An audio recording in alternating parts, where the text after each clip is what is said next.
ऐसा कैसे हो सकता है कि किसी देश में उस इंसान को कानून बनाने की जिम्मेदारी दी जाए जो एमएलए की शपथ लेते वक्त सामने कागज पर देख के बेसिक टेक्स्ट भी ना पढ़ पा रहा हो सकता है नहीं हुआ है।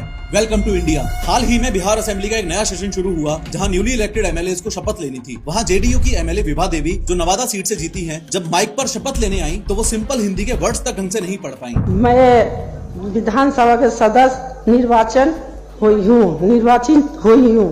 शपथ पढ़ते वक्त विभा देवी ने कहा, मैं ईश्वर की शपथ लेती हूँ। मैं ईश्वर से शपथ लेती हूँ। हालत ये हो गई कि उनके बगल में बैठी एक और नेताजी मनोरमा देवी को प्रॉम्प्टर बनना पड़ा। वो धीरे से एक लाइन बोलते और विभा देवी उसे रिपीट करती, बिल्कुल वैसे जैसे स्कूल में बच्चों को डिक्टेशन दिया जाता है। और जब मनोरमा देवी ने लाइन नहीं बोली तो विभा देवी जी बोलती हैं, छुटकी बोलना।